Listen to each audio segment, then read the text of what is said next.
settings for streaming and recording, there are three main numbery things to worry about. So it's important that you really understand what they are and which ones you need.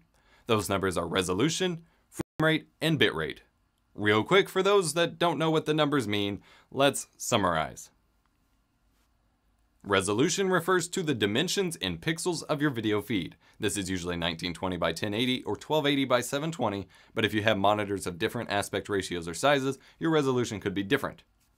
On newer Windows versions, you can right-click your desktop and choose Display Settings or Screen Resolution to find your monitor's resolution.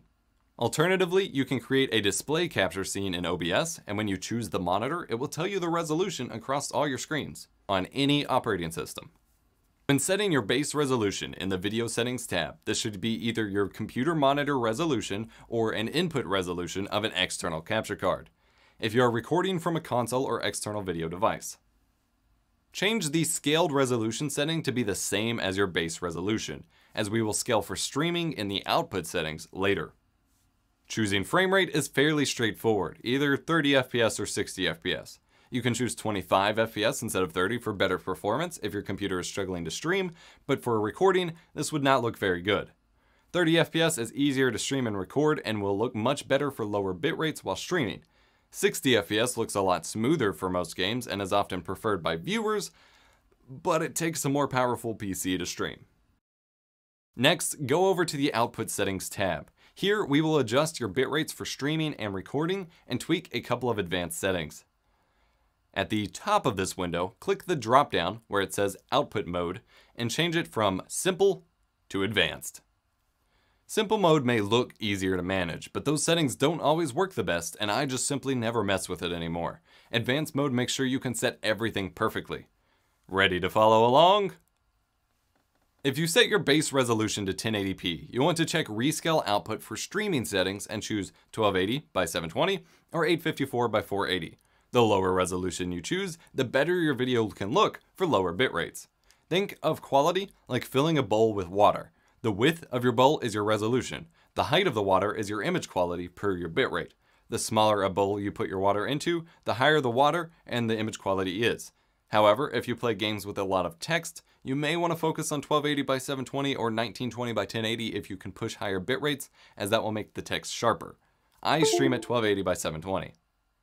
For rate control, choose CBR. This is a requirement for Twitch. YouTube Gaming and other services don't require CBR, but it is still easier to stream overall. CBR means that no matter how much action is happening on screen, OBS is pushing the same bitrate. The other option, VBR, stands for variable bitrate. This means that if your stream moves to a still image or less action seen, it will lower the bitrate to match. This might seem like a good idea, but on Twitch it can cause issues for some viewers to keep having to reload the stream. Make sure keyframe interval is set to 2 seconds. This is a requirement of both Twitch and YouTube and most platforms. I recommend setting the CPU usage preset to faster.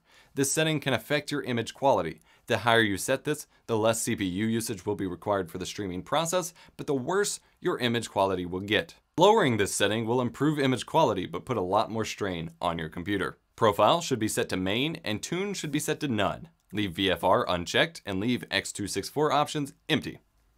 Let's go back up to your bitrate. Twitch has recently updated their broadcast requirements to allow streamers to stream up to a full 6 megabits per second. However, not all viewers can view such a high bitrate. There's a lot of controversy about claims that not everyone can watch high bitrate streams, but I personally have had plenty of people complain about stream buffering for higher bitrates. If you are not a Twitch partner or do not regularly get transcoding enabled on your streams, I recommend setting the bitrate to around 2000 or 2500. This is generally viewable by everyone. If you have transcoding for your stream, the option to change from source quality to high, medium, low, and so on, then you can stream the full 6000 bitrate and viewers can select a lower quality to match their internet speeds. Not all streamers get transcoding. Transcoding is guaranteed for partners, but only allocated to non-partner streamers based on the availability of Twitch servers, with a priority placed on affiliates. It's also worth noting that not all viewers know about the quality selection menu, and thus even a high bitrate stream with transcoding may inadvertently turn some viewers away. I stream at a bitrate of 5750 as I regularly have transcoding enabled on my stream. Keep in mind, your internet connection plays a role here. I've covered the bitrate and bitrate testing and stuff in a previous video. Your internet can only upload so much. If you're streaming to YouTube, you can push virtually as high of a bitrate as your connection will allow. Obviously, you need to keep your internet upload speed in mind. Go to openspeedtest.com or speedtest.net and run a speed test to find out your connection's upload speeds. Keep in mind that this is the available upload speed for your entire home, so you cannot push the full upload speed of a connection for a stream. Generally, you want your stream bitrate to be less than 70% or 75% of your total upload speed.